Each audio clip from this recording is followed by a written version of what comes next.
Good morning বন্ধুরা, কেমন আছো সবাই? আশা করি ভালো আছো। তো আজ সকালবেলা আমি বিছানা চাদরটা পাল্টে নিলাম, কারণ আমার মেয়ে সারাদিন এখানে খেলা করে আর ছোটো বাচ্চা সেরকম বোঝে না, তো নোংরা পায়ে উঠে পড়ে। আর তোমাদের দাদাভাইও আজকে চলে গেলেন কাজে, আর ওনার আশা হচ্ছে বাড়িতে স্বপ্ন দেখা মতো একদিনের মধ্যে এসেই ঘুরে চলে যেতে হয় ওনাকে।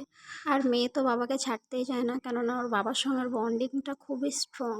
আর আজ আর্লি মর্নিং ওঠা হয়েছে, কেননা ওনার টিফিনটা বাড়ি থেকে প্যাক করে দিয়েছিলাম, তো উনি ফাইনালি চলে গেলেন সবাইকে বাই বাই করে।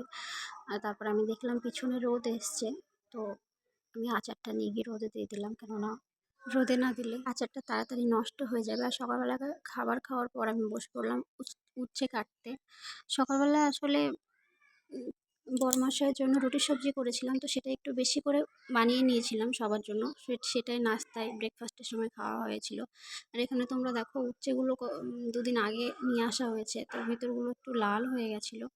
দেখে দেখে ভালো করে কাটতে হচ্ছিলো, কেননা ভিতরে পোকা হয়ে যায়। আর আজ দুপুরবেলা রান্না হবে উচ্ছে ভাজা, ডাল আর মাংস। কেননা মাংস আমি খেতে পারি না, আর ডালটা খাওয়াটা খুবই দরকার এখন প্রেগনেন্সির টাইমে, তাই ডালটা প্রায় প্রায় বলতে রোজই হয় আমার জন্য বেশি, কেননা আমি মাছ মাংস ডিম কোনোটাই ঠিকমতো খেতে পারি না, খুবই স্মেল লাগে। আর ডালে প্রোটিন রয়েছে, তাই ডালটা আমি রেগুলারলি খাওয়াটা পছন্দ করি। আর উচ্ছে কাটার পর আমি খেয়ে নিলাম আয়রনের ট্যাবলেট, কেননা প্রেগনেন্সিতে মেডিসিন মিস করা যাবে না একদমই। আর জলটাও প্রচুর পরিমাণে খেতে হয়, তো আমি সবসময়তে চেষ্টা করি বেশি বেশি করে জল খাওয়ার। আর আয়রনের ট্যাবলেট খাওয়ার পর যে কোনো একরকম ফল খাওয়াটা খুব বেশি প্রয়োজন, তো আমি আজকে খেয়ে নিচ্ছি পেয়ারা। আর এগুলো ছিল আমাদের গাছের পেয়ারা, অর্গ্যানিক একদমই, আর খুবই মিষ্টি খেতে, খুবই সুন্দর। আর আমার তো খুবই ভালো লাগে পেয়ারা খেতে, তো আজকে আমি খেয়ে নিলাম পেয়ারা।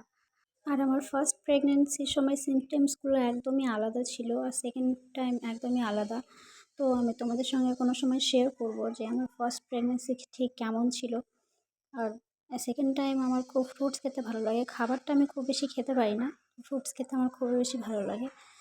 আর তারপর পেয়ারাটা নিয়ে আমি চলে গেলাম বাইরে, আর এদিকে দেখি আমার সোনামা এক মুখ হাসি নিয়ে দাঁড়িয়ে আছে ওখানে বেলুনে জল ভরার জন্য। আমি ডালটা এদিকে বসিয়ে দিয়েছিলাম, আর তারপর আমি মাংসটা ধুয়ে নেবো। এখানে মাংসটা ধোয়ার পর মাকে দিয়ে আসবো, মা বাইরে রান্না করছেন। আর রান্নাটা মাই করেন, আমি বেশি করি না, কেননা আমার খুব স্মেল লাগে মাছ মাংস। আর ডালটা সিদ্ধ করার পর ভাত বসিয়েছিলাম, তারপর দেখি গ্যাসটা শেষ হয়ে গেছে, তো মা গ্যাসটা ভিতরে দিয়ে গেলেন।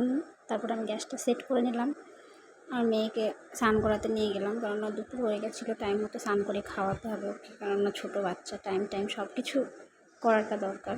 আর তোমরা যারা আমার চ্যানেলটিকে সাবস্ক্রাইব করোনি, প্লিজ আমার চ্যানেলটিকে সাবস্ক্রাইব করে ভিডিওগুলোকে লাইক করে দিও। আর আমার ভিডিওগুলোকে আমাকে একটু সাপোর্ট করো, কেননা যদি তোমরা সাপোর্ট না করো তাহলে আমার চ্যানেলটি আগে আমি নিয়ে যেতে পারবো না।